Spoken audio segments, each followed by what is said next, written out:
Iratxe Zorzabal euskal presoak ukatu egin du fiskalak leporatzen dizkion atentatuetan parte hartu izana. Haren kontra Espainiako Auzitegi Nazionalean egiten ari diren epaiketan. 1986an Gijonen eta Lehergailuz egindako bi ekintzen esku hartu izana egotzen diote Zorzabali, baina akusatuak esan du inoiz ez dela Asturiasen egon eta bere burua erruduntzat jo zuela Guardia Zibilak egin zizkion torturen ondorioz. Horrela mintzatu zen atzoko epaiketan. ¿Prestó usted declaración en la Guardia Civil? En la Guardia Civil, en esos 5 días que estuve incomunicada, la Guardia Civil, bajo tortura, me obligó a hacer ciertas declaraciones donde me obligaron a autoinculparme e inculpar a otras personas en varias acciones, entre ellas las que me están acusando hoy mismo. Vale, esa declaración que prestó era, se dice, porque fue la Guardia Civil la que le dijo que lo hiciese. No me dijo, me obligó, porque si fuese decirme igual me podía negar, pero es que llegó un momento es que no podía negarme. O sea, me torturó y me obligó a hacer esas declaraciones. Kaixo guztioi eguerdion eta ongi etorriak gurean gaur magazinera. Egunero legez deustuko estudietatik ari gara, zuzenean. Eta mendik eta ordu biterdiak bitartean Euskal Herrian zein munduan gertatutakoak azaltzen saiatuko gara informazioa, analizia, iritzia eta entretenimenduaren bitartez. Otsaiak 8 ditu gaur, asteartea da eta arreta puntu nagusinetako bat horixe da. Madrilen, Auzitegi Nagusian, nazionalean barkatu, Iratxe Zorzabal euskal preso ohiari egiten ari dioten epaiketa hori. Zorzabalek atzokoan deklaratu zuen eta salatu zuen behin eta berriro torturapean erruduntzat jo zuela bere burua. Entzun dezagun. En la Guardia Civil, en esos 5 días que estuve incomunicada, la Guardia Civil, bajo tortura, me obligó a hacer ciertas declaraciones donde me obligaron a autoinculparme e inculpar a otras personas en varias acciones, entre ellas las que me están acusando hoy mismo. Usted ha dicho que tenía usted en los costados, se le fotografió, tenía usted en carne viva, quemado por las descargas eléctricas que le aplicaron. ¿Cómo fue esto? ¿Dónde, en qué momento? Eso fue cuando me detuvieron y me llevaron al cuartel de Inchaurrondo y luego me llevaron a la casa de Hernani a hacer el registro. Después de eso me metieron en un coche y ahí me trasladaron a Madrid. Y fue ahí donde empezó todo el infierno. Y es ahí, en ese viaje, es ahí, en el coche, donde me aplican esas descargas. Es ahí donde me golpean, donde me insultan, donde me soban, donde me dejan, donde me asfixian, donde pierdo el conocimiento, donde me queman. Es ahí donde me aplican todo eso. Usted la ha definido como cantada, no como autocrítica. Sí, es que no tiene nada que ver una cosa con la otra. Y relato exactamente todo lo que me obligaron a decir. Y luego cuento en qué condiciones me obligaron a decir todo eso, que es la segunda parte de la carta donde cuento todos los interrogatorios, es decir, sesiones de tortura. Zure indarra sentitzen dut nigan, baina baita zure itoaldi lastura eta oinazea ere. Biluzu zintuzten, biluzu minduten, jipoitu zintuzten, jipoitu minduten, infernua biziarazi zizuten. Eta bestelako lerroburuak ere gaurkoan, Gasteizera goaz, bertan baitago Esti Lanao lankidea, izan ere izurriteari aurre egiteko neurrietan aldaketak datoz Euskal Autonomia Erkidegoan, eta maskararen derrigorrezko erabilera arintzeaz gain, bestelako neurri batzuk ere arinduko dituzte, ezta Esti? Bai, hala da, hainbat neurri arintzea erabaki dute Euskal Herrian, Lurralde Arteko Osasun Kontseiluaren ezoiko bileran, Espainiako Osasun Ministerioak eta Erkidegoek adostu zuten oro har maskara derrigorrezkoa ez izatea aire zabalean. Salbuespen batzuk ere gehitu dituzte, batetik ekitaldi jendetsuetan jendea zutik badago edo eserita 1,5 metroko distantzia mantendu ezin denean jantzi beharko da, eta bestetik jende pilaketak daudenean ere gomendatu dute jantzea. Arabako, Bizkaiko eta Gipuzkoako eskoletako patioetan gainera maskara jantzen jarraitu beharko dute oraingoz. dekretu argitaratu eta hurrengo egunera, hau da, ostegunetik aurrera, ez da derrigorrezkoa izango beraz kalean maskara erabiltzea. Bestetik, edukiak ere handitzea adostu dute, Lurralde Arteko Osasun Kontseiluak. Kirol ekitaldien edukiera kanpoko eremuetan 75%tik 85%ra handitzea adostu dute eta 50%tik 75%ra izatera eitxiak badira. Bestetik, osasun publikoko batzordea gainera koronavirus kasu positiboetan 40 aldeak eta isolamenduak are gehiago murriztearen aukera ere adostuko dute edo aztertuko dute. Orain arte 7 egunekoa zen, baina erkidego batzuek 3 eta 5 egun bitartera murriztea nahi dute. Bestalde, Nafarroako gobernua biltzekoa da neurriak mantentzea adosteko edo ez, eta Labi batzordeak bilera egingo du baita neurriak mantentzeko edo lutzatzeko eztabaidatzeko. Dekretua asteazkenean argitaratuko da eta ostegunean sartuko da indarrean. Ipar Euskal Herrian berriz asteazkenetik maskararik gabe ibil daiteke kanpoaldeetan. Horrez gain, kirol ekitaldien edukiera kanpoko eremuetan 75%tik 85%ra handitzea adostu dute ministroen kontseiluan eta 50%tik 50%ra itxiak badira. Eta bestalde, Gasteizen bertan ere, Olagibel kaletik gertu egiten ari diren obra batzuetan, arrastro arkeologikoak aurkitu dituzte. Esti, zer gehiago dakigu? Olagibel eta Adatxeko Andre Maria kaleen artean bizikletentzako aparkaletuko bat eraikitzen ari dira eta obren kontrola egiten ari ziren arkeologoak aurkitu dituzte arrastoak. Antza denez, garai batean Adatxeko Andre Maria ospitalea zenaren eta beranduago eraiki zuten Santiago ospitalarenak dira. Horrez gain, Gasteizko harresiaren zati bat ere eta Donejakue bidearen parte izan daiteken kale bat aurkitu dute.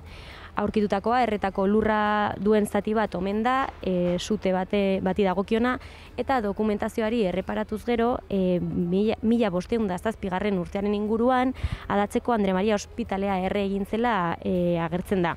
Udalaren asmoa aztarna ekologikoak estaltzea eta kartel batzuk jartzea da, baina azkenean diputazioaren erabakiaz obrak jarraituko dute eta arrastoak estaliko dituzte.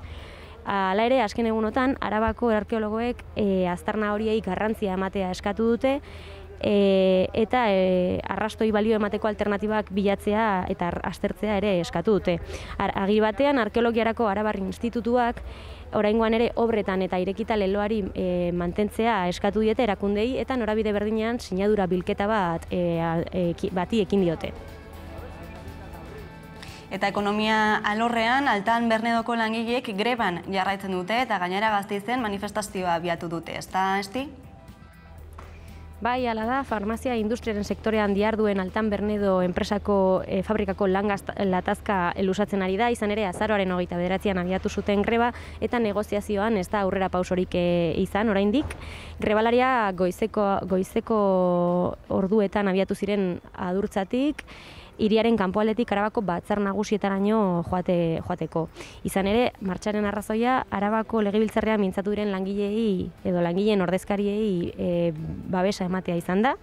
Enpresa batzordeko bozeramaileek gatazkan inplikatzeko eskatu diete erakundeei. Eskerrik asko Esti Lanao, greban daude Altan Bernedon, Gasteizen eta Bizkaian gaur dute baita ere greba eguna Bizkaiko adinekoen egoitzetako langileek hain zuzen. Eta labek bakoitzak bere aldetik eta baita ere UGT eta Komisiones Obrerasek elkarrekin egin dute gaurko greba deialdia. Besteak beste lan hitzarmenaren negoziazioa desblokeatzeko eskatzen dute sindikatuek. Eta Euskal Gehiengo Sindikalak greba deitu du lehen arretan otsailaren 25erako eta Osakidetza osoan hilaren 28an. Horrez gain, manifestazioak antolatu dituzte Euskal Autonomia Erkidegoko 3 hiriburuetan osasun zerbitzu publikoak dituen arazo larriak konpontzeko Jaurlaritzak duen borondate eza salatzeko. Nabarmendu dute, urtarrilaren 23an hiriburuetan egindako mobilizazio jendetzuen ondoren ez dutela Osakidetzako zuzendaritzarekin harremanik izan. Mobilizazioetara deitzeaz gain, sindikatuek erabaki dute maik sektorialari planto egitea. Eta Madrilen lan erreformaren bozketak eragindako tsunamiak erreplikak izaten jarraitzen du Hego Euskal Herrian. Alde batetik politikoki Nafarroan krisia eragin du UPN alderdian. Eta Saias eta Danero diputatuek ez dute akta itzuliko, hori esan dute, eta euren jokabidea defendatu dute diziplina batzordearen aurrean hain zuzen. Saiasek eta Danerok adierazi dute, ez dutela utzi UPNren estatuturik, eta esan dute berme eta diziplina batzordearen erabaki independiente bat espero dutela. Diputatu aktak ez itzultzea erabaki dute berriro ere. Eta ekonomia gaiekin jarraituta, atzokoan Moncloak erabaki zuen lanbidarteko gutxieneko soldata 1.000 eurora igotzea. Proposatu zuen. Proposamen bate besterik ez da momentuz, eta orain baino 35 euro gehiago suposatuko luke igoera horrek. Urtarrilaren batetik aurrera aplikatuko litzateke. Behin proposamena egin ondoren, orain sindikatuek eta enpresaburuek denbora bat emango dute, bihar arte, ministerioaren eskaintza zuzendaritza organuen barnean eztabaidatzeko. Eta bihar bilera berria egingo dute. Batzarra, akordioarekin edo gabe bukatuko da, baina erabaki batekin ministroen kontseiluak berehala onartu desan, presidente ordeak ziurtatu duenez. Eta gurera itzulita gaurkoan hezkuntza lege berrirako oinarriak jasotzen dituen zirriborroa aurkeztu dute Eusko Legebiltzarrean. Azken hilabeteetan hezkuntza alorreko aditu eta eragileekin egindako bileretan jasotako ekarpenekin osatu dute lehen testu hori. Eragileek erronka nagusienen artean aipatu dute esaterako segregazioari aurre egitea eta etorkinak hartzerakoan ikastetxe publiko, pribatu eta itunpekoen arteko oreka bilatzea. Bestetik, egungo A, B eta D ereduak ere aztertu dituzte eta ikastetxeen autonomia eta doakotasuna ere mahai gainean jarri dituzte. Hemendik aurrera alderdi politikoek beren ekarpenak egin ahalko dituzte eta horiek jasotakoan Eusko Jaurlaritza lege berria prestatzen hasiko da. Eusko Jaurlaritzak udazkenean onartu nahi du lege berria eta datorren urteko lehen seiekoan Legebiltzarrean bozkatu izatea nahi du. Baina zuzen ere, Euskal Hezkuntza lege berria aritzeko bat egingo dugu pantailaren beste aldean, Itxaso Gabiriarekin, Bilboko Euskal Eskola Publikoaren plataformako kidea da bera. Kaixo, eguerdion. Kaixo, eguerdion. Ez dakit denbora tarterik izan duzuen, goizak eman duena baloratzeko, hezkuntza ponentziak eman duen hori, baina zein sentsazio? Bueno, ez dugu denborarik izan plataforman aztertzeko ondo atera den dokumentua. Bueno, lehenengo eta behin bidali behar digutez. Guk parte hartu genuen bilera horietan eta espero dugu Eusko Jaurlaritzatik dokumentua bidaltzea. Beraz, ez dugu aukerarik izan. Apur bat esperoan gaude ia gure aportazioak kontutan hartu da bezan ala ez. Eta noski ere, gero irakurri ostean egingo ditugu alegazioak edo dana alakoa ez baldin bagaude ados. Baina era batean edo bestean, zer espero duzue Euskal Eskola Publikoaren aldeko plataformatik? Zeintzuk dira itun berri honek edo lege berri honek barne bildu beharrekoak? Bueno, prentsaurrekoan esan genuen bezala, gure ustez, lege berri honek Euskal Eskola Publikoa ardatz bezala jarri behar du. Gero horretaz gain, eskatzen diogu ere eskaintza publiko bat egitea integrala udalerri eta auzo guztietan, 0-18 urtera arte. Eta ere eskatzen diogu ikastetxe pribatuei, pribatu eta itunduei, finantziak eta mugatu eta urtero berrikusten dena, eta horretaz gain planifikazioa eta matrikulazio prozesuen gardentasuna. Hori baita guretzako segregazioarekin bukatzeko elementuetako bat. Eta, por supuesto ere, ez dugula onartzen, eta hori bai Euskararen alorretik, ez dugu onartzen publikoaz finantziatzea euskalduna ez den hizkuntza eredua. Beraz, horiek izango lirateke Euskal Eskola Publikoaren plataformatik egiten dituzuen proposamenak, egin handi batean, itun honetan... nahiko laburtuta. Oso laburtuta, baina auzi honek dituen bi erronka nagusiei aurre egiteko. Alde batetik ezan duzun bezala segregazioa nola gainditu, eta bestetik ere euskalduntzea nola bermatu, bi hanka horiek izango lituzke auzi honek. Bai, hori da. Zezkenean ikusten dugun bezala, segregazioa Euskal Eskola Publikoan, gure sareetan gaur egungo erronka bat da. Beraz, honi aurre egiteko, argi ikusten dugu ekin behar diogula hezkuntza dual honeri. Ikusiko dugu zertan gelditzen den lehen proposamen hau eta zinbide egiten duen hezkuntza lege berri honek. Itxaso Gabiria, eskerrik asko gurean izateagatik. Mila esker zuei. Eta gaiz aldatuta, otsailaren 6an, 2020ko otsailaren 6an izan zen Zaldibarko zabortegiaren amiltze hori duela 2 urte dagoeneko eta 2 langile hil ziren dagoeneko denek dakizuen bezala. Auziko korapilo ugari argitu gabe daude oraindik dena den eta herritarren ezinegona ez da arindu. Horixe aldarrikatu zuten ehunka lagunek igandean Ermuan eginiko manifestazioan, Zaldibar argitu plataformak deituta. Bada Zaldibarko zabortegian orain 2 urte jazozen hondamendiaren inguruan manipulazioa eta erabilera politikoa bazterrusteko eskatu zuen atzo Euskadi Burubatzarreko lehendakari Andoni Ortuzarrek eta areago kalean zarata aurritzeko eskatu zuen. Gaizka Zabarte da Zaldibar argituko kidea eta pantailaren beste aldean daukagu. Eguerdion, Gaizka. Ez dugu entzuten, arazoak ditugu, ikusiko dugu bai? Ez arazoak ditugu konexioarekin, saiatuko gara berriro ere horixe berreskuratzen eta bitartean kulturara egingo dugu salto eta argia sariak ekarri dutena ikusiko dugu Iker Aginagaren eskutik. 2022ko argia sariak iragarri ditu Argia komunikabideak.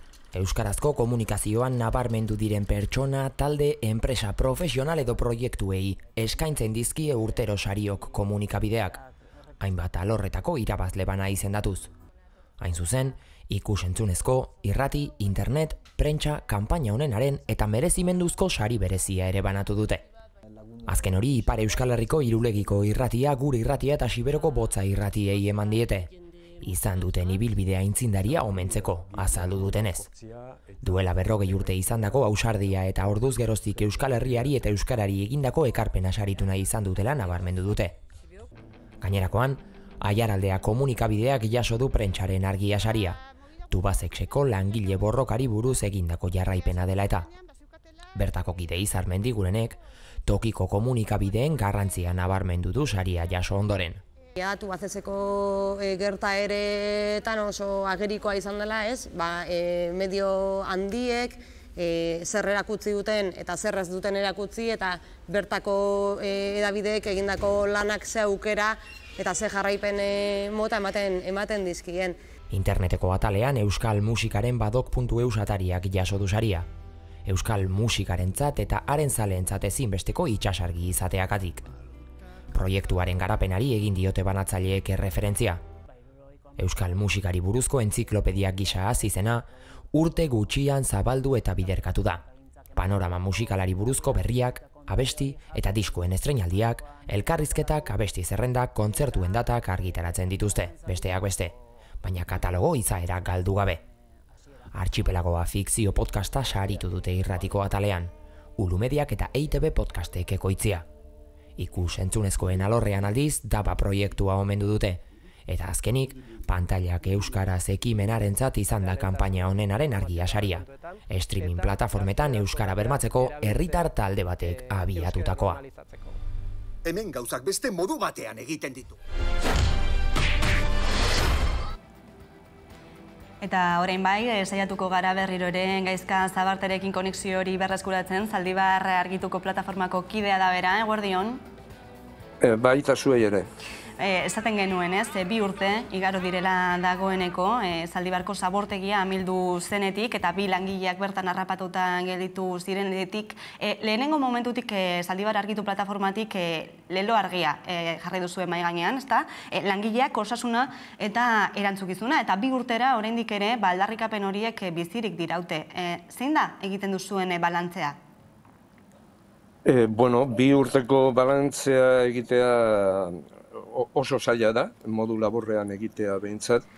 Elementu eta, bueno, osagai asko jarri daitezke mahai gainean. Nunbaitetik hasteagatik da zerbait zehatza esateko, bueno, pues aipatu dezakegu langileen eskubideen kontrako delitua ikertzen zuen auzia itxi egin danak, gauza bat utzi duela argi, eta da enpresako Berte Recyclingeko arduradunek egindakoa zuhurtziagabeko gizahilketa izan dela, beraz homizidioa izan dela. Hasieratik esan genuen ez zela istripua, ekidin zitekeela, jakin zuten pare bat egun lehenago, amildu baino pare bat egun lehenago, edozer gertazitekeela eta hala ere lanarekin segitu zuten.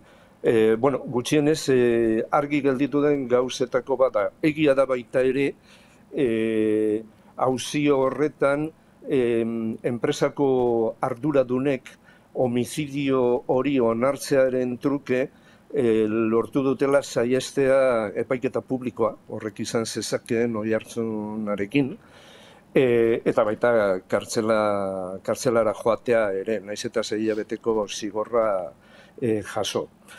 Hori da argi gelditu den gauzetako bat. Beste datu bat jartzeagatik, begiratu dezakegu orduan ingurumen sailean arduradun zirenak zertan ari diren gaur egun. Iñaki Arriola zen ingurumen sailburua eta gaur egun beste sail bateko buru da.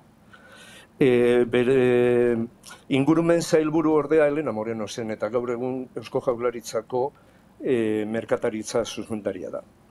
Ernesto Martínez de Cabredo ura agentziako zuzendari zena eta krisi honetan lehen lerroan egon zena gaur egun Eusko Trenbide sareko zuzendaria da. Horrek neurri bat ematen du neurria erkidego honetako agintariek zelan jokatu duten ikusteko. Beste kontu bat, eta lotuta dagoen arduradun politikoekin, eta azpimarratzen ari garen, 2. urteurren honetan da, hasieratik Eitzaga auzoko bizilagunek eskatu zutela normala de moduan, osasun azterketak. Eskatu zioten lehenengo Eusko Jaurlaritzari eta erantzuna ezetza izan zen. Gero Zaldibarko udalera jo zuten eta beste hainbeste.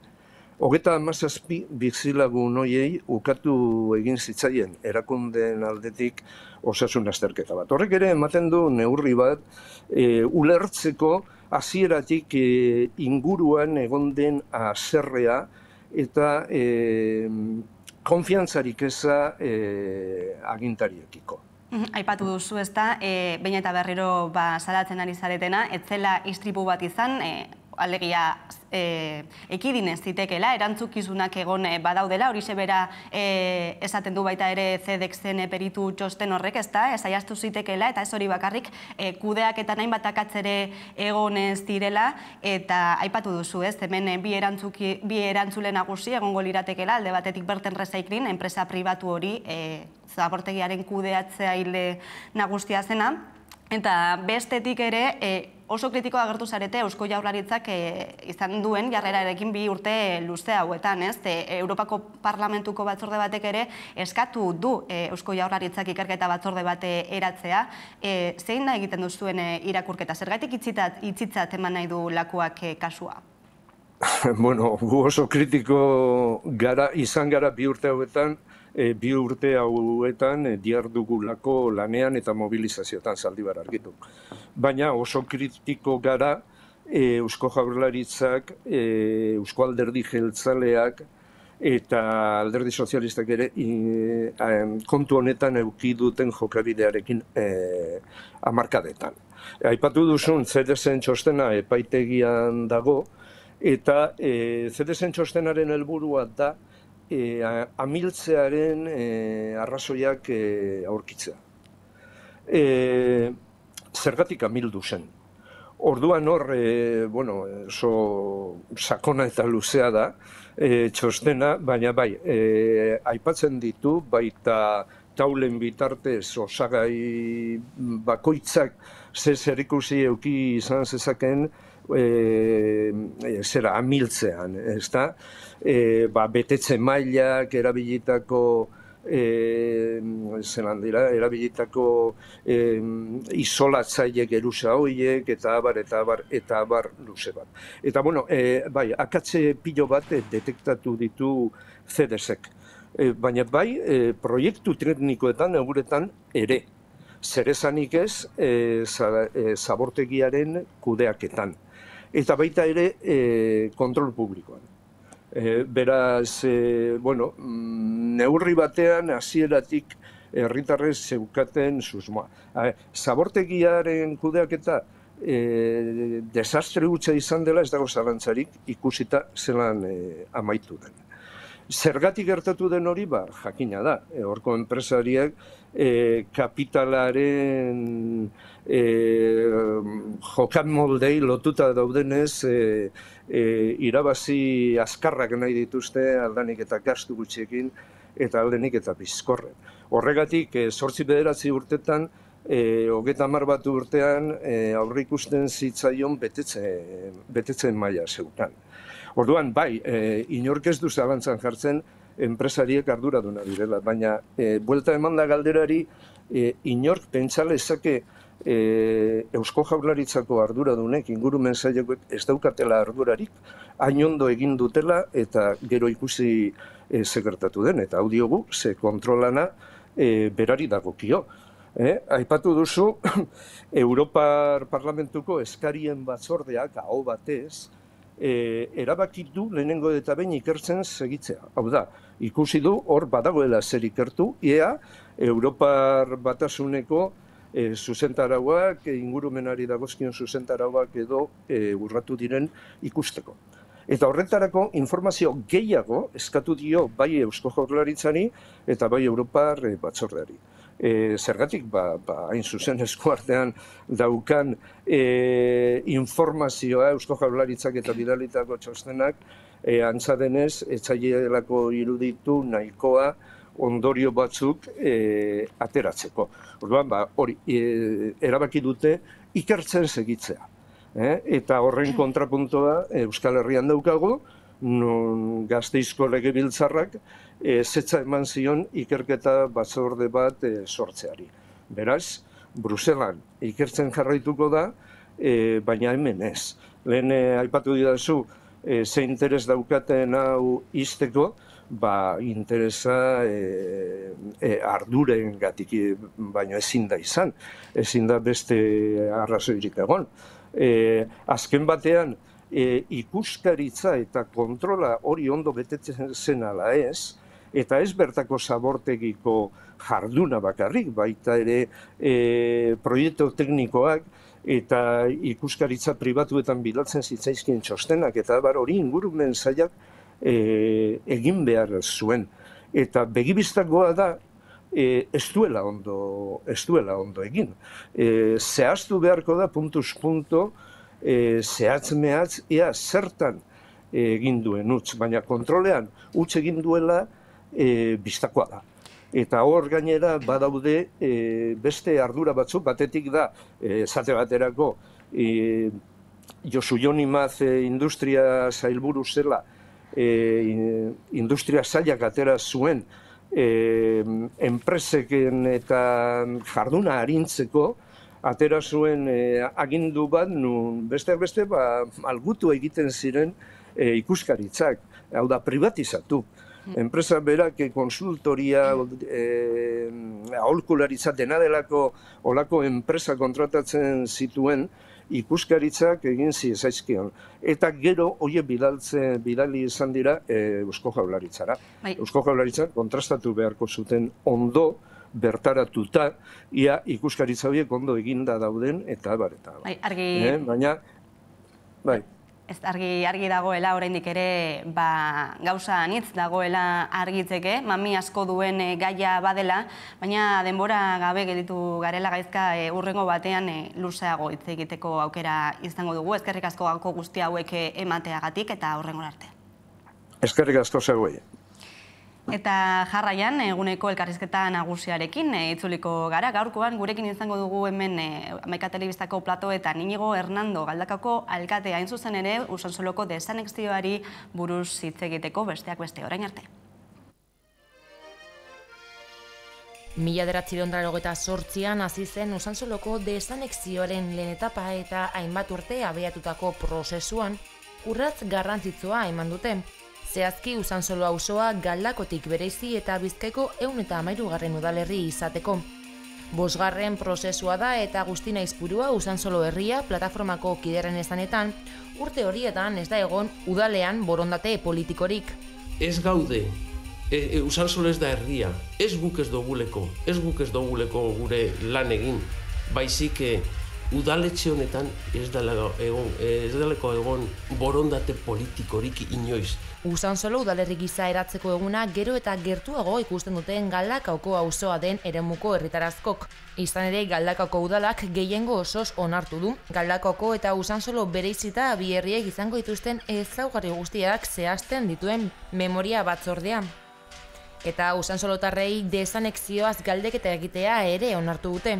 Aizpuruak azaldu duenez, herri galdeketa egitea ez da beharrezkoa, baina funtsezko iruditzen zaie Usansolotarren iritzia jakitea.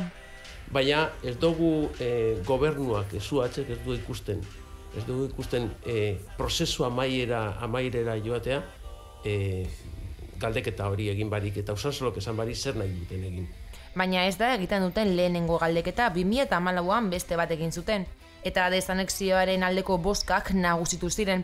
Hala, Aizpuruak uste du martxoaren bukaeran egingo den galdeketan gehiengoak desanexioa babestuko duela. Orduan guk espero du, hurrengo martxoan, olako zifrak edo olango datuak eukitea. Baietza esatea mayoritario zera ez. Hurrengo urratsa Bizkaiko Batzar Nagusiek desanexioa onartzea izango da. Usansolo herri izateko baldintza kontrajarriak daude. Bizkaiko Foru Arauak dio desanexionatu nahi duen eremu batek 2000 biztanle izan behar dituela, baina Espainiako gobernuaren erregimen lokaleko 13.2 legearen arabera gutxienez 5.000 bizilagon izan behar ditu. Edo nola ere, 34 urte baino gehiagoren ondoren, Usansolo herri izateko borondate politikoa baino ez dela falta azpimarratu du Aizpuruak.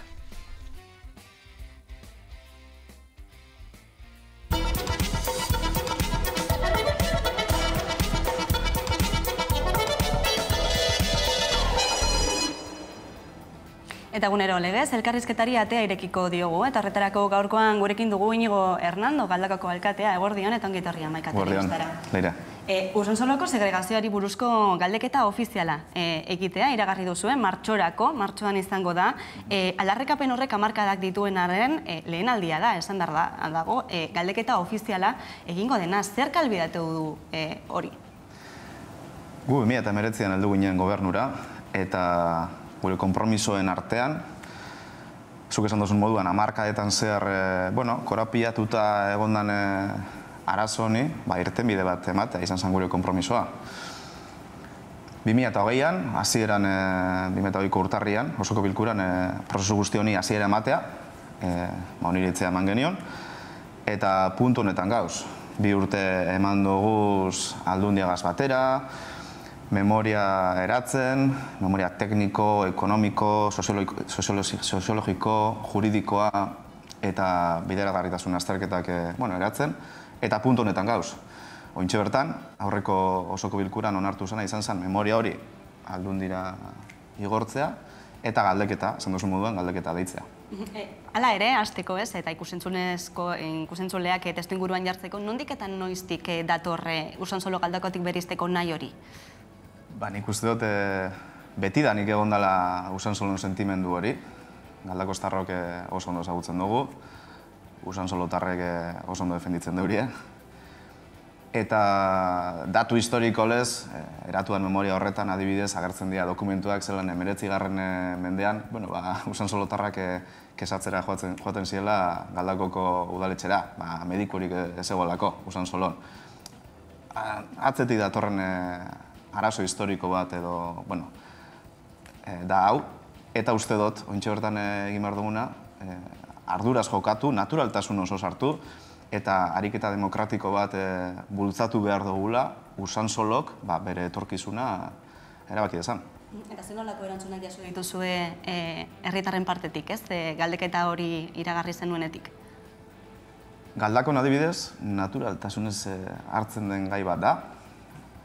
Oso barneratuta dago zelan Usansolok bere izaera propioa dekon, eta galdeketa bat egitea normaltasun oso sartzen da, lasaitasunez. Eta Usansolon, posez, behingoz, hamarkadetan zehar korapiatutako arazo hau, bere amaierako puntu batera, antza, heltzen ari delako. Dena dene, aipatu beharra dago, galdeketa hori ez dela loteslea izango, baina zeintzuk izango lirateke pausuak edo zein izango litzateke prozesua? Bizkaiko Foru Aldundiak, orain dela urte batzuk, horrelako balizko segregazio prozesuentzako prozedura bat ezarri eban, urrat batzuk jarriz, eta guk hori jarraitu egin dugu. Bertan baldintza ezberdinak bete behar ziren, populazioen inguruan, geografikoki desberdintasuna egotea, eta gero bideragarritasun ekonomikoa bermatzea, bai udalerri berriarentzat, eta bai geratzen den udalerriarentzat. Baldintza guzti horiek betetzen dugu. Udalak bakarrik Bizkaiko Foru Aldundiak ezarritako prozedura jarraitu egin dau. Orain, memoria hori Aldundira bideratuko dugu. Gogoratzen dut bai, zelan memoria hori Aldundiko teknikarekin batera eratu egin dela, hainbat batzorde misto egin dugu 2008an hasi zen prozesua, uste dut 7 batzorde misto eduki dugu zela bereekin batera memoria horren inguruan, eta puntu honetan gauz, ontxe bertan, prozedura jarraitu dugu, eta galdeketa ez lotesle hori deitu dugu. Uste dugulako, Usansolotarrek ofizialki euren iritzia eman behar daurela eta erabakitzeko eskubidea gauzatu. Populazioaren afera hori aipatu duzu, eta hemen bi esparru hartu behar dira kontuan ez da. Alde batetik foru araua dago, esaten duena auzo bat desanexionatzeko edo segregatzeko gutxienez 2500 biztanle izan behar dituela, Usansolok horri betetzen duela, baina bestalde ere badago Espainiako Auzitegi Gorenak esaten duena 5.000 izan behar dituela, 5.000 herritar. Usansolen kasua ez da hori oraindik, ez?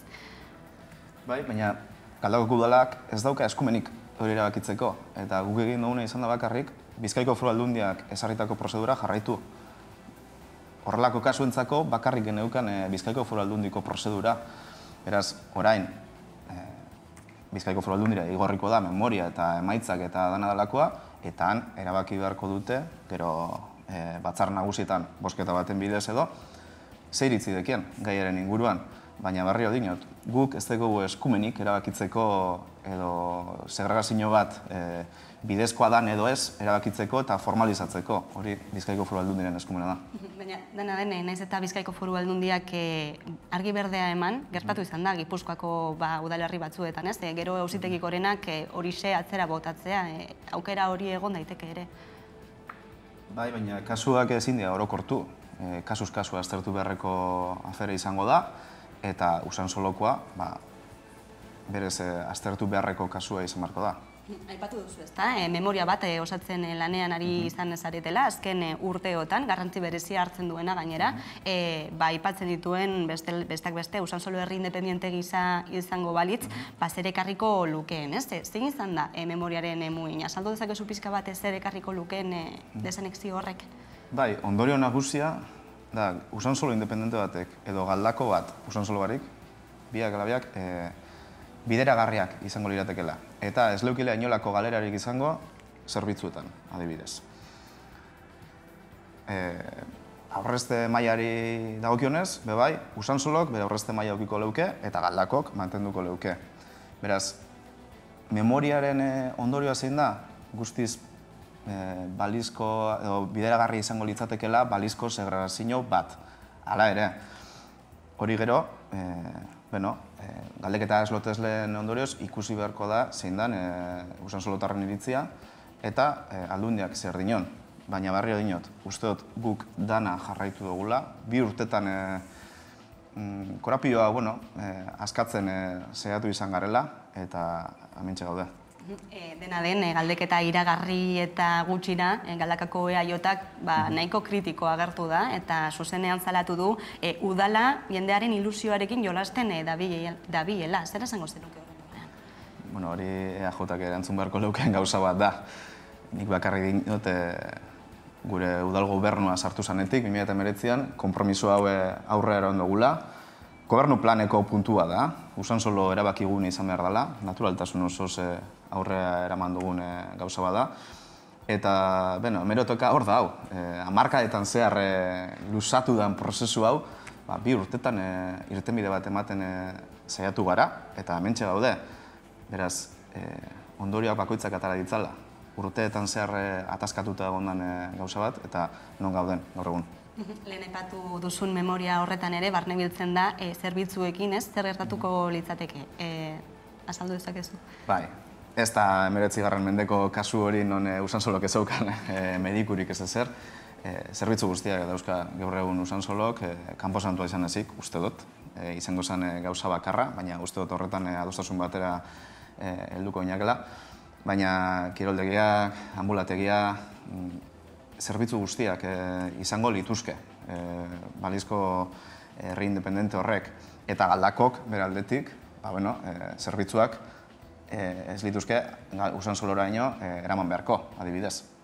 Beraz, bideragarritasuna egon badago, memoria horrek adierazten duen bezala, eta ez dakit aurreikuspenik egiterik duzun martxoko herri galdeketa horren gainean. Ez hor, Usansolotarrek erabaki dezatela, nahi dutena, guztiz askatasunen bozkatu, zerben etorkizuna, eta hori da udal gobernuak bultzatu dauena. Erabaki demokratiko bat, emaitzen bidez ikustea.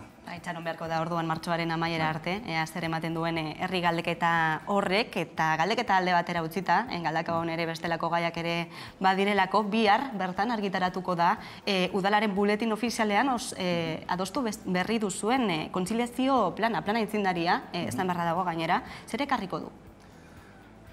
Sartu ginean ikusi gendun zelan gaur egungo famili motak, problematikak, ez diela lenguak, baita be lenguak ere, baina arazo berriak sortzen ziela, eta orduan giza baliabideekin batera eta udaletxeko langilerekin batera eta sindikatu guztiekin batera batuta urte eta pikuko prozesua abiatu genuen, eta hortxe bertan, adibidez, kontziliazio plan horretan adingabekoekin egoteko, kontziliatzeko, senideren bat gaixo baldin badago, kasu guztietan irtenbide bat emateko eta oreka bat bilatzeko zure eguneroko lana eta familiako bizitzarekin oreka bat bilatzeko esan duen moduen, kontziliazio plan hau sortu dugu eta hor bertan ordu malgutasuna ezartzen da, lizentziak eta baimenak, eta agerikoa izan da, adostasuna hau batez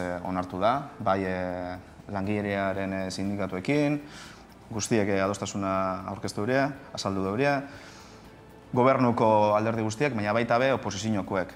Beraz, uste dugu oso urratz garrantzitsu dela, udaletxeko langileria, uste dugu onuragarria den neurri bat baliatu beharko duriela, zentzu honetan, eta gero, gure ustez bai, ondorio nagusia izango dago herrian. Udaletxeak ondo funtzionatzen badau, herrian eragina aukiko dago. Bizitza erdigunean jartzeko islada, ez? Adibide bat. Guztiz. Muina beti izan da kontziliazio plan hau sortzean, bizitza eta pertsonak erdigunean jartzea, eta zaintza lehen estea. Uste dugu, gainera, agerikoa izan da zelan pandemia garaian zaintza eta pertsonak erdigunean jartzea zein beharrezkoa dan, eta horretako landu egin dugu kontziliazio plan hau. Eta bestalde, Galdakaok azken 2 urteetan apustu sendoa egin du kulturaren alde. Aurten 3. edizioa izango da, sormeneren 3. edizioa, Galdakako sorkuntzaren planaren plazaren jaialdi horren 3. edizioa, eta dagoeneko ari zarete antolatzen, ez eta urte amaieran ospatzen den, dagoeneko antolakuntzarekin hasi zarete, eta gainera aurten ere herritarrek parte hartu dezakete. Bai, kulturaren aldeko apustua oso irmoa da, eta zentzu horretan sormen egitasmoa edo proiektua sortu gendun. Bertan 3 ardatz dauz, emakumea, euskara eta sorkuntza, eta errotzen joan da, herrian, oso harrera ona eduki dau, ikastetxeetara be zabaldu egin da, egitasmoa, eta aurten be, herritarren parte hartzea be bideratu dugu zentzu horretan.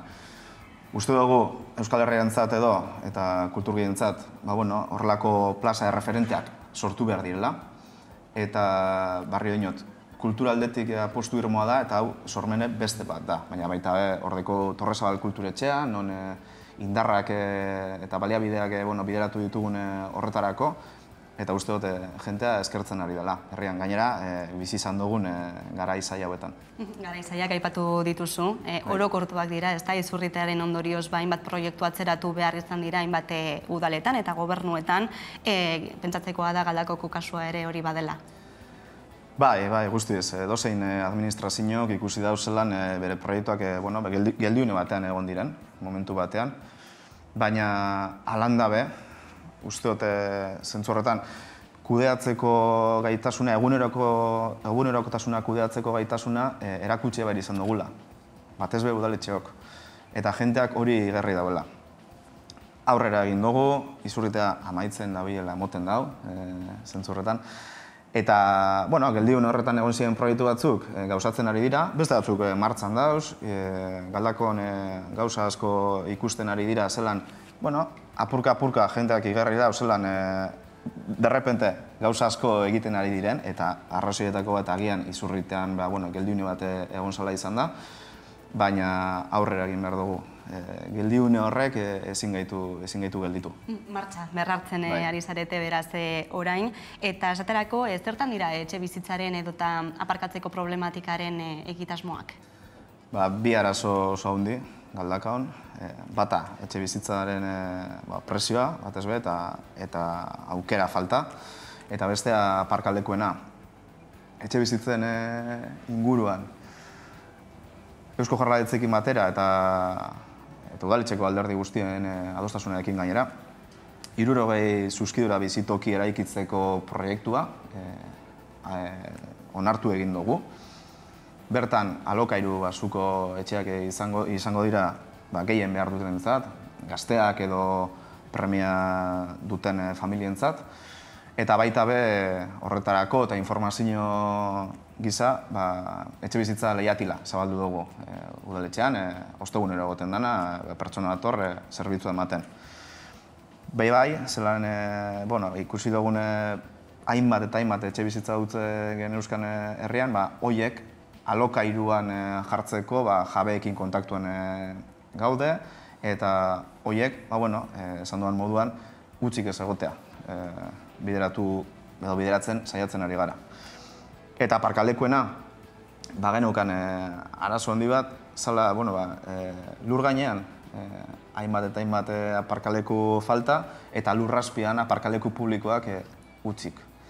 Zergaitik, gu sartu arte mota edo kudeak eta mota bakarra zan emakida, kontzesioa, 40 urteko emakidak, oso garestiak, eta jenteak ez zituen erosten. Orduan, horri guztiei soluzio bat bilatu, eta alokairu basuko 4 urteko alokairuak proposatu genituen, eta 200 piku plaza egoa zen bakarrik, eta 1000 eta piku pertsona apuntatu ziren. Guztiz bete dira, espero dugu horrek emaitza emotea herrian eta jendea ikustea, lurrazpen aparkatu ezkero, lur gainean leku gehiago dagoela. Beraz, pizkanaka aurrera doaz egitasmo horiek ere aipatu duzu, 2019 urtean hartu zenuela alkate kargua, H. Bilduren lehen alkatea zara, Galdakaon, eta, legealdiaren erdia baino gehiago igaro dagoeneko, zin egiten duzun balantzea, Izurritea tarteko, baina? Gogorra izan den arren, uste dut balantze positiboa dela. Jendeak hor jarri gintuen diru publikoa arduraz kudeatzeko, proiektuak aurrera eramateko, eta hori ari gara ikusten Galdakaon. Hainbat proiektu martxan dauzkagu, beste batzuk iragarri doguz, eta jenteak hori somatzen da berrean eta hori trasladatzen dozku. Orduan, esan duan moduan, oso gorra da, izan da, empatizatzen dut guztiz, beste erakunde guztiekaz, nahiz da gure kolorekoak ez izan, ulertzen dut horrelako kargu publikoetan eta agintan daben jentearentzat zeinen gogorra izan den izurrete baten aurrean egunez egun gauzak moldatzea, baina uste dut balorazioa eta momentuz positiboa dela. Inigo Hernando, Galdakako alkatea, eskerrik asko Hamaika Telebistara gerturatzeagatik eta tarte bat hartzeagatik gurekin izateko. Eskerrik asko, Leirea. Eta jarraian, solasaldiari egingo diogu toki bat, eta gaurkoan gurekin izango ditugu Maialen Ferreira eta Carmelo Landa. Orain arte. Liburu hau niretzat oso berezia da. Esan deatzearen bizitza edo ibilbidea, ez? Eta, Iruñan eta Nafarroa osoan nire ustez izan zen oso pertsona gertukoa eta maite egiten zena, ez? Marco Antonio nire ustez izan zen oso pertsona muituta, oso azkarra, bai? Eta asko gustatzen zitzaioan bai musika talde ezberdinak, kultura eta mugimendu alternatiboak, ez?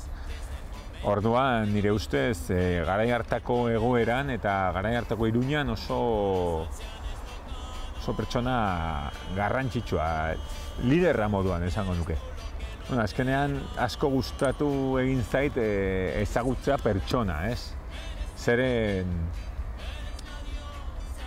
ni maite minutuan nengoen pertsonekin, pertsonaiekin markau, eta ezagutzea bere pertsona nolakoa zen astean zehar edo zer pentsatzen zuen edo zer gustatzen zitzaion, ez?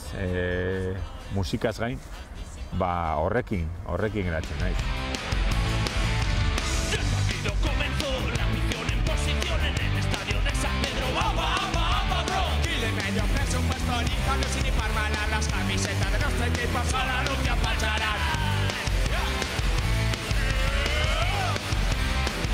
Hitzak esaten duen bezala pertsonaiak dira, ez? Eta nire ustez pertsonaietan zegoenean aktore bat bezala zen, ez? Bai Scottorekin eta batez ere Gabilanekin, ez? Hori, betetzen zuen paper bat. Baina atzetik eta oinarrietan beti zegoen bere xarma, ez? Bere pertsona, bere punkismoa ere, Marco Antonioren personalitatea, nortasuna. Skrotorena badator irratiko programa batetik, Krotalo eta gero geratu zen Eskorto. Eta gero Gabilanena Josu Guajoloteak komentatzen zuen oso antza handia zuela Warner Broseko El Gabilan eta Gaio Claudiorekin agertzen zenan El Gabilan eta horrexeatik jarri zion ez izena hori.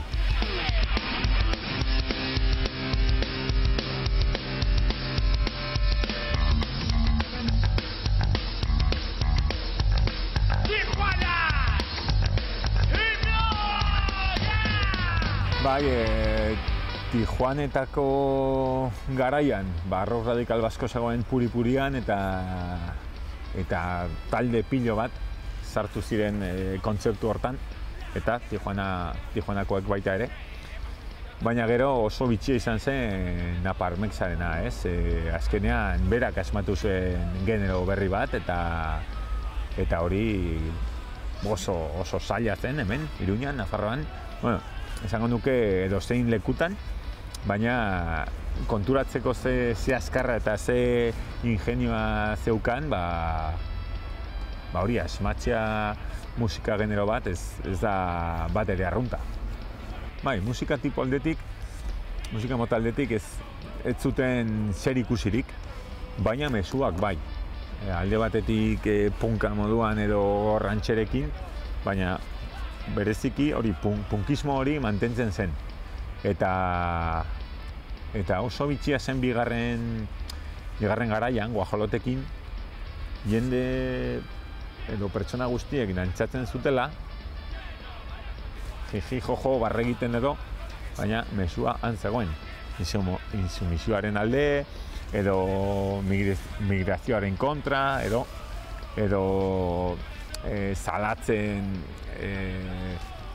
drogekin kontrabandoa eta orduan, bai, barra egiten eta rancheros mozorrotuta, baina mesua sartuta ez. Que está la Guardia Civil. Te vayas a la mili, que te estás haciendo un gili, que te vas a pervertir. ¿Cómo no? Y tienes que hacer tu Bera ezagutzeko ez, hori hitz egiteko eta sakonean ezagutzeko ez, baina behin, harro, esan dezaket abestu nuela, berarekin ez. Euskartzeko jaietan, igo nintzen holtzetara eta berarekin abestu nun. Insumisioarena, bai. Eta bera zegoenan, nire eskubian eta, bueno, oso polita izan zen. Mi esker eta jendak erakutzen duen asko dugu. A ber, eskerrik asko zuei eta ni oso posik lan honekin eta beti irakurtzen duanean eta ikusten duanean hau edo zein orrialdea, ez, beti beraren gandik, gogoratzen naiz, eta bai, amodioaz eta oso maitakorraz, bai. Eskerrik asko. Y al sargento que lo tiren al pilón.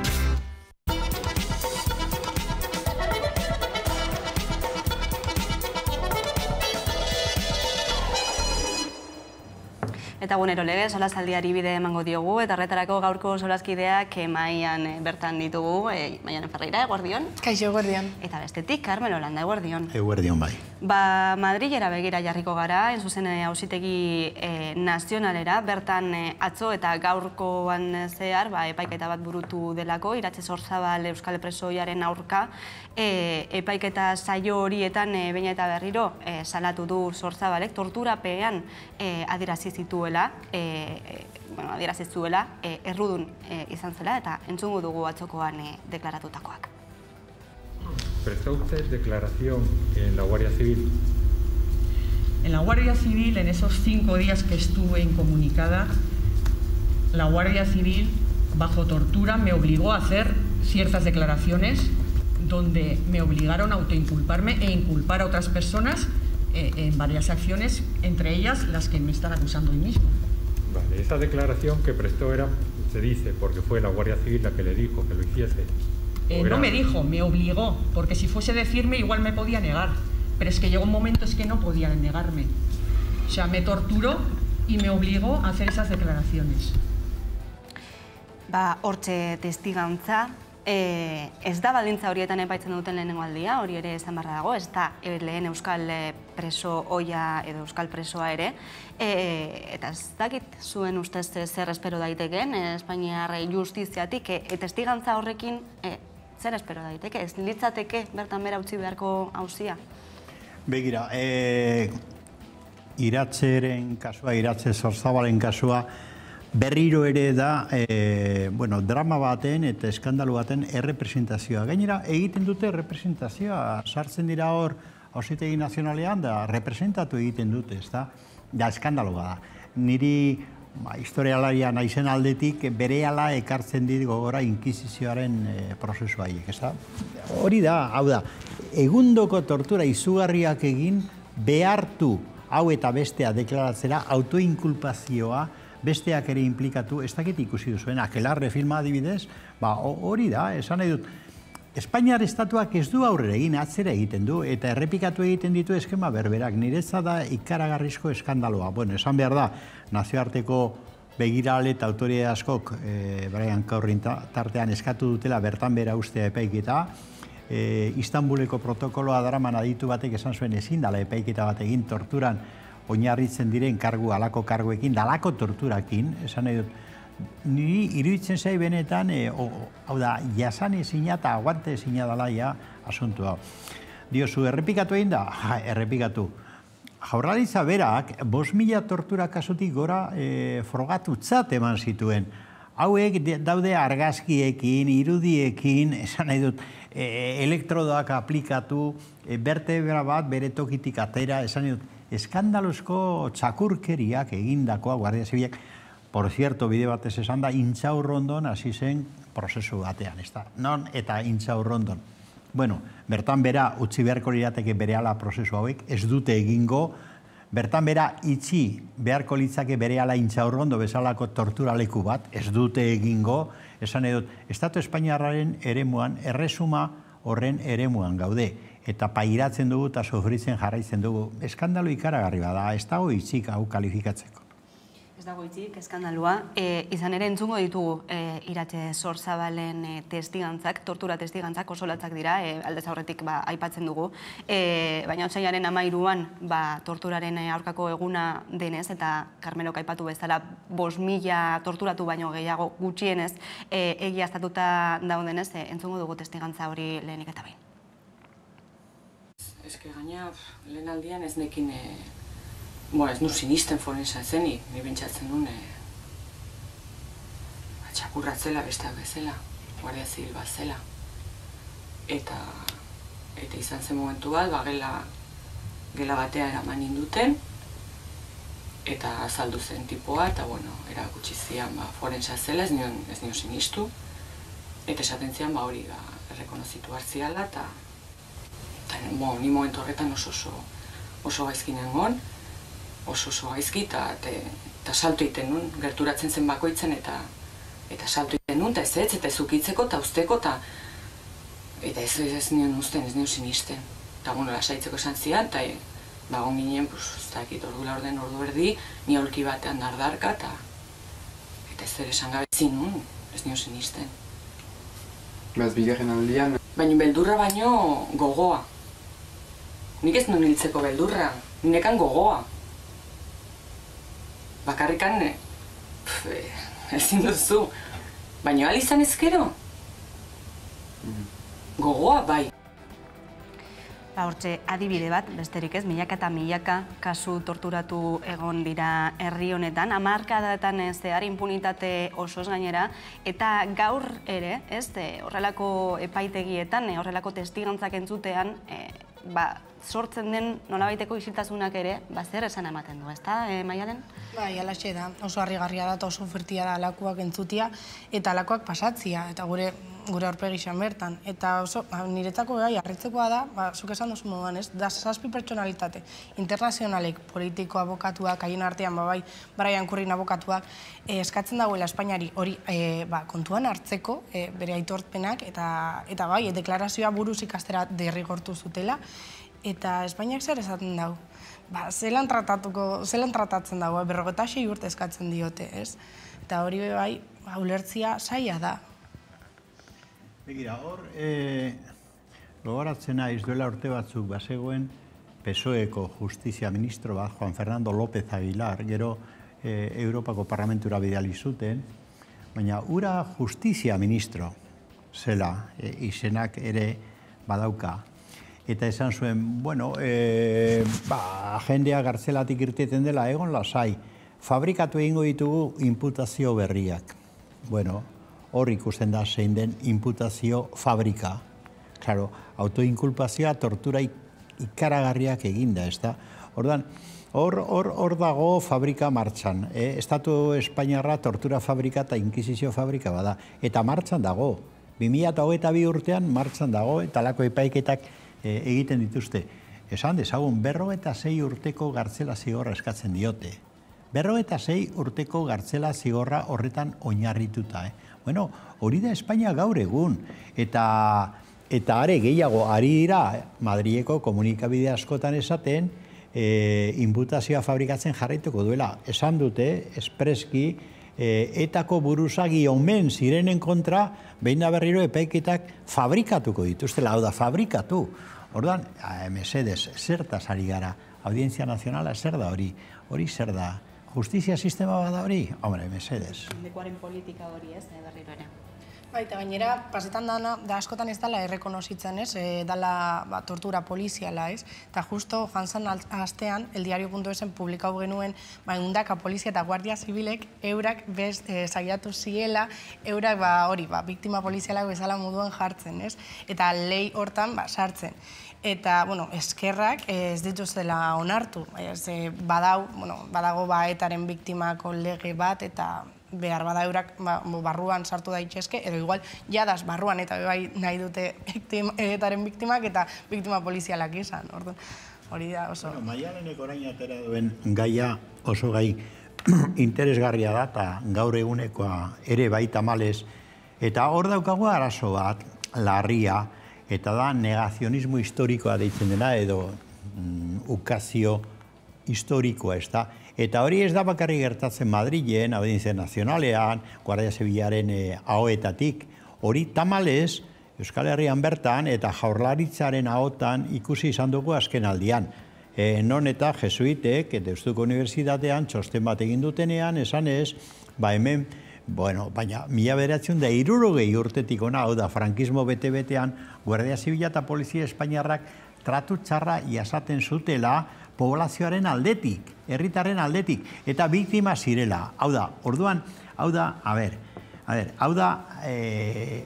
Frantzia okupatua edo Herbereak okupatutak zeudenean Gestapo eta tartean ari zirela, Ana Frank eraizuten bezala, eta hainbat jente judua edo komunista edo besterik gabe herritarrak erresistentzian ari zirelako erail torturatu eta zituztenean, gero ateratzea norbait, agintari bat orain esaten, eske Gestapoko polizia gizajoak tratu txarra eta bazterketa jasan zuten Frantzian edo Herberetan. Mesedez, zertaz ari gara?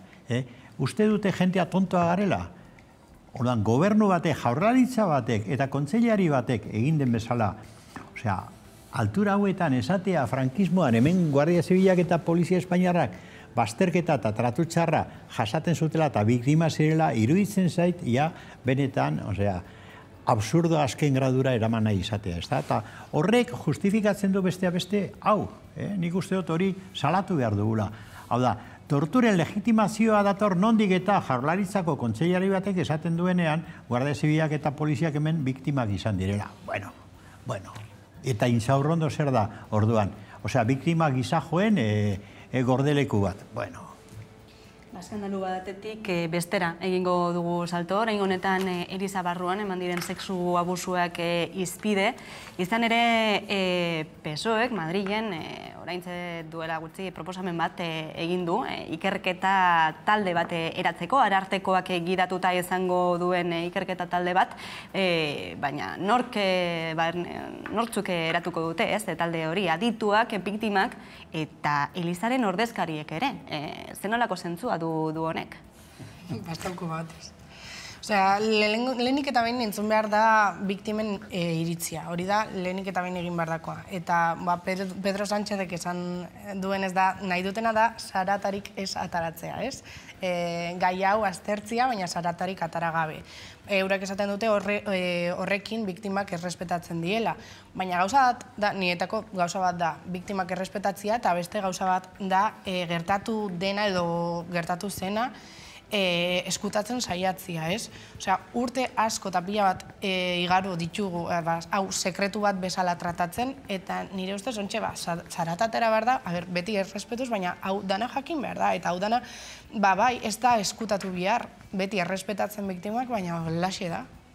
Orain arte babes gabe egon dira biktimak, isilean pairatutakoa gordetzen, estigma handiarekin ere, herritarren aurrean, hitz egiteko beldur handia, eta orain badirudi urteak igarota ari direla, lekukotza horien berri ematen, baina noski, hemen informazio falta oso agerikoa da. Ez dago biktimen errolda ofizialik, beste herrialde batzuetan egon badago, Elizatik bertatik agindutako ikerketak dira, hemen Euskal Herrian eta Espainiar estatu mailan ez dago horrelakorik. Begira, adierazgarria da. Lehen inkisizioa aipatu dugu, da badakigu horren iturrian non zegoen, iturburua, Eliza Katolikoaren jerarkian eta gero estatuan. Eta orain, aipatu behar dugu berriro ere Eliza Katolikoaren jerarkia, ez da. Orduan, aspaldi, Cervantesek Kizoten esaten zuen, Kizote berak esaten zuen, con la iglesia hemos topado amigo Sancho, ez da. Orduan, hori da arazoa hemen. Claro, nor da gauza, aur gizajo bat, mutila edo neska, alako tratu zar eta abuso sexuala, sexu abusuak jasaten ari dena komentu baten, kolegio pribatu baten, mojak edo fraileak tartean, nor da gauza horren aurka ahotsa altzatzeko eta salatzeko. Urteetan egon da, noski, isiltasun hori provokatua, ez da, isilpean. Eta orain, niri oso interesgarri eta deigarri egiten zait Eliza Katolikoaren erreakzioa. Hau ezagutzera ematen hasi denean, askotan 40 urte pasa ondoren, eta pentsa persona horre barruan nolako mine euki duen 40 urtetan, ez da. 40 urte pasa ondoren, hasten dira ausartenak salatzen benetako kalbario hura, ez da, hau bai dela kalbario bat, ez da. Eta Elizako karguen eskuetan jasaten zuten tortura modu eta kalbario modu bat. Kasu konkretoa daude, Euskal Herrian ere salatu dira 50-etik gora, eta Eliza Katolikaren erreakzioa orain ere deigarria da. Hasten da parlamentutik atera nahi dute. Egiten da batzorde bat, eta batzordean zuke diozun bezala nortzu sartzen dituzte, bueno, tira. Baina galdetzen zaio Eliza Katolikoari eta zer erantzuten dute? Gaur irakurri dut, da enekien barre edo negar zer egin. Erantzuna izan da begira, gotzain guztiak eta gaude orain erretiro espirituala egiten, Loiolako Ignazio proposatzen zuen bezala, eta ezin dugu hitz egin. Osea que, orain aitzaki hartzen dute, ejerzizio espiritualetan daudela, eta ezin dutela hitz egin, honetaz eskua garbitzeko. Benetan izugarria da, ez da?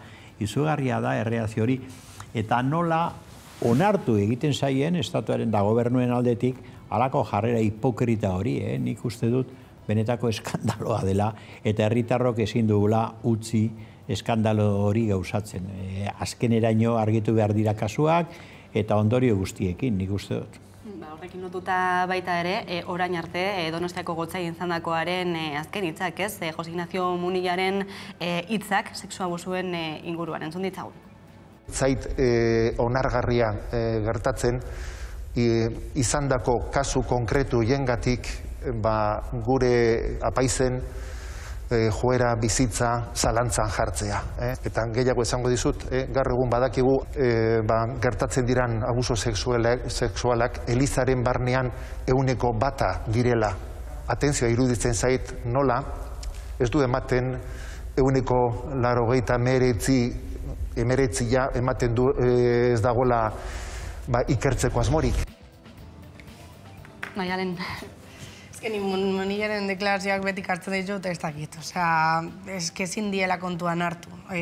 Berak esan dau, adibidez, hainbat astakeria, abortua, inkluso bortxaketan kasuan, ez da onartzen, gero homosexualen aurka berai jarri da. Nik hemen, bere hitzak ez ditut, nik ez dut asko kontuan hartzen. Ni ez naz pertsona erligiosoa, baina erligiosoa izango da nitz, hori lotxamango zuztan.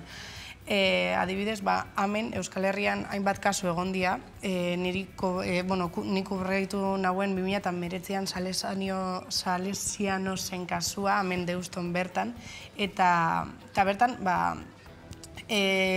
30 urte eta 35 urte igarota ja hasi ziren umiak, kontxeia ez direna umiak, gauza hauek salatzen, ez? 2019an 30 pertsonek salatu zuten, baina eskola horretan bakarrik ertzainak inbeste gauza hauen 150 ume abusatu zutela.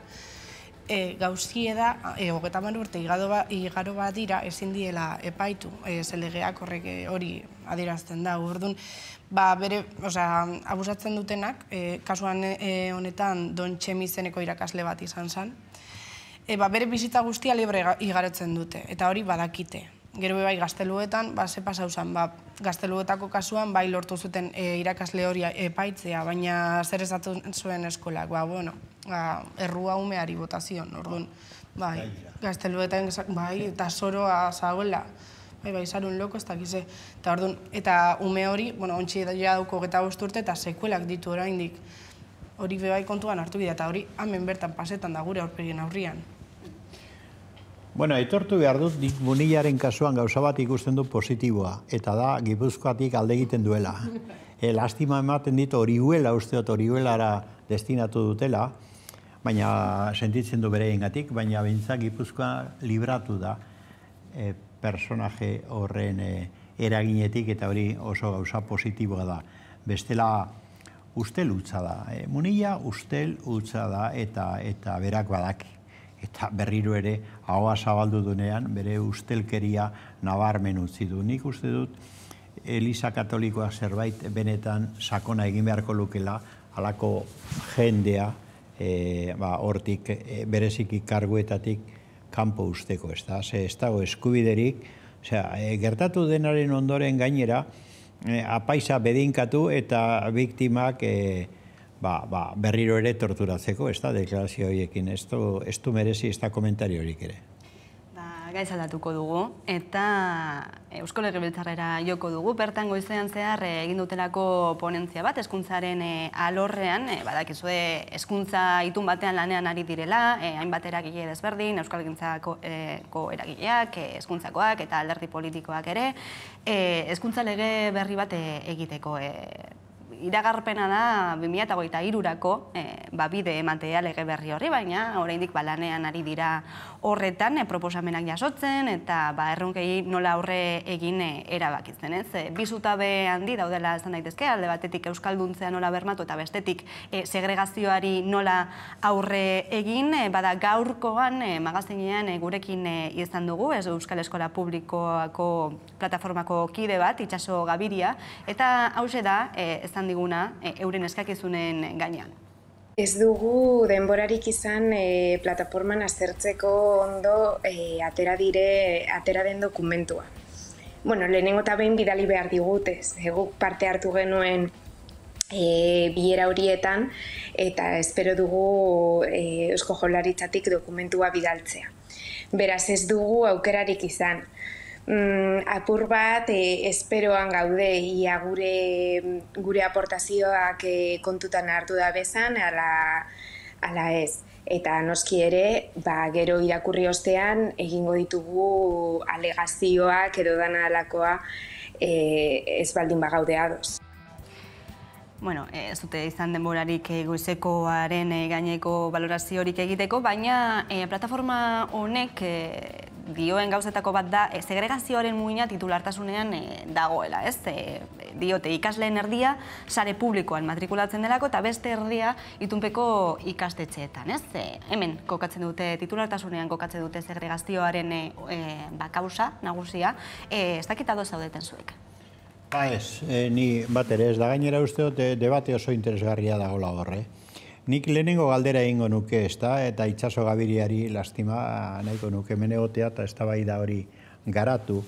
Eta lehenengo galdera da, eskola publiko deitzen direnak, eta harro daudela diote eskola publikoarekin, gaur egun ere oraindik zer dira, eskola publikoak edo eskola nazional espainiarrak.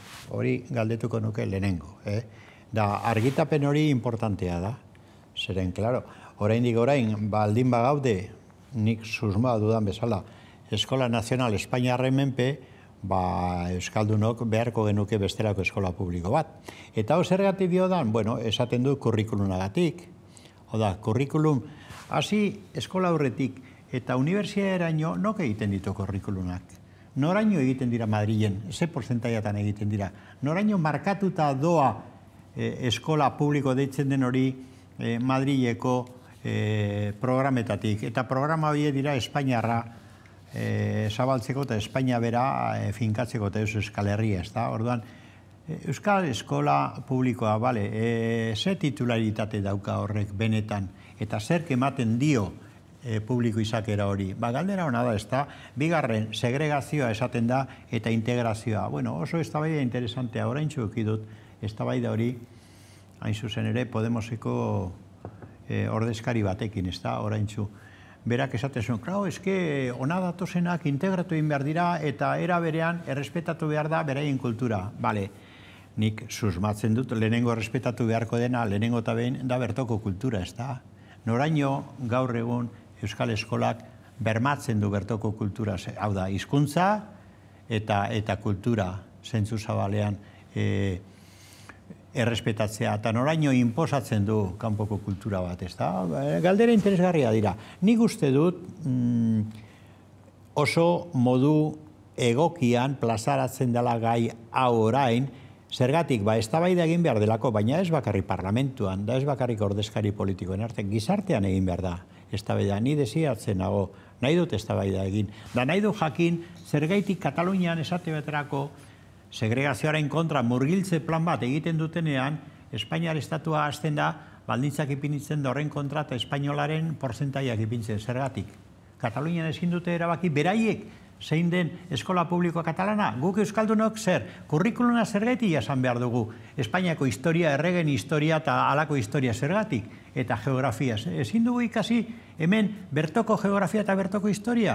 Horda, zer da hemen titularitatea? Zer da publikotasuna? Oso konzeptu interesgarria dira, baina ez dut onartzen jokatzea konzeptukin da hitzekin. Mamira joan behar dugu debatean. Bada zer eztabaidatu, badira ikuspegi desberdinak ere, gai honekiko, luze emango duen ziur asko gaia izango da, bai legebiltzarrean eta baita ere gizartean, esan duzu moduan, ematen ari direlako eztabaida hauek ere, sare sozialetan, lagunen artean, eta ziur horrek aldaketak ekarriko dituela gero itun eta lege horretan etorkizunean, Maialen, zuk nola ikusten duzu gaia? Ez nago oso ados, Carmeloekin gaur. Horretarako dira eztabaida? Bai, horretarako. Nire ustez arrazoia daukozu eta eskola publikoak aldaketa handiak egin behar ditu, ez? Baina horretarako, nire ustez ez da eskola publikoaren errua, gehien bat da sistema edukatibo baten errua. Nik ez duten ulertzen da, subentzioak jasotzen duten hainbat eskolak kristoneko instalazioak eukitzea, espistinak, daukie patio, kristoneko patioak eta eskola publikoak adibidez Mujika eskolak, hemen Bilboko zentroan dauena, ez dauko espatio txiki bat kanpuan, ez? Niretako hori da segregazioa, niretako hori da ez dana justoa.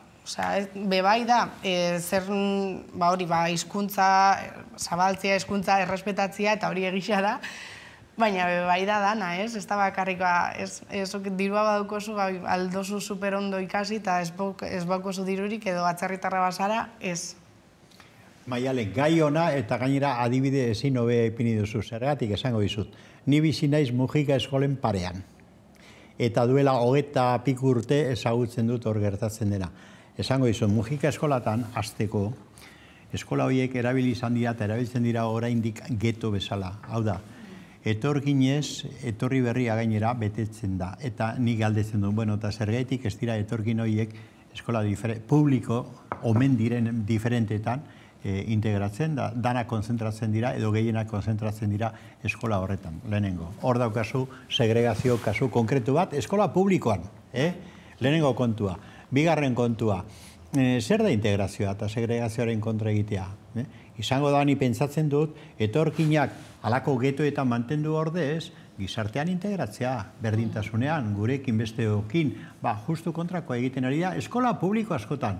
Bigarren kontua, integrazio izango da, bertoko kulturaz jabetu alizatea. Zergaitik ezaie aukerarik ematen eskola publiko horietan euskara bereganatzeko askotan ikastolatan egiten duten bezala. Zergatik ez, integrazio hori da, euskaran integratzea, hemengo kulturan integratzea, beraien kultura respetatuz, noski jakina, euskaldunok egiten dugun bezala boizira, edo Europara goazen bezala, gure Euskal Etxea, gure Euskara gordetzen dugu, baina lehenengo integratu egiten gara bertako kulturan, ez da? Edo nola ulertzen da segregazioa, Euskara segregatu? Eta gaztelera inposatu? Nik hori nahi dut konkretoan eztabaidatu, kurrikulunak, zer den integrazioa, zer den eskola publikoa eta zer ez den eskola publikoa, zer bihurtzen den geto, noski, ni getoen kontra nago. Klaro, ni eskola publikoaren alde, euskal eskola publikoaren alde nago, baina hau ez da, ikusten dudana, ez da. Nire etxe aurrean ikusten dudana, ez da eredua, Eta badakit, guk kalea ematen dugu, auzokoek kalearen satirik handien ematen dugu, ez dakit ikusi duzu, baina errekreoan egiten dute, gure atarian egiten dute eta guk eman egiten dugu hori. Baina sistema ez da ondo, hori, holan izan dut bada, hori, agri dau, gauzia da. Eta esan behar dugu arro nago horrekin? Saiatu behar dute, nik ez da gube ez da hori aldatzen. Sistema txarto badau hori aldatu behar da, baina ume guztiak eskola publikoa ez dana, eta pribatua ero bestia itunen ara fatia, ez da... Eta ikastolak zer dioztazu? Zer egin behar du guraso batek esate baterako? Nahi baldin badu bere seme-alabek euskara sakon eta murgilduta ikas dezaten da eskola publikoetan espada egiten zein behar du? Eta segatxik ezin da lortu euskara publikoetan egitea. Galdera ona, hori zehari naiz galdetzen, kurrikulunak egin ditzagun hemen, ez da bakarrik hizkuntza kontua, Zergaitik eskola publiko omen den horretara doan ume batek ezin du ikasi hemengo historia, hemengo kultura, da ikasi behar du Leonen, Salamankan eta Madrilen gertatu zen duela 5 mende. Aizu, barkatu. Zer da eskola publikoaren eredua? Nik nahi dut eskola publikoa, baina eskola publikoa, ez hau. Claro. Ni arro egongo naiz horrekin, etxe aurrean ikusten dut. Claro. Harimutu rugari dituen gaiatuta barik, eta ziur asko beste egun batean berreskuratuko dugula eztabaida.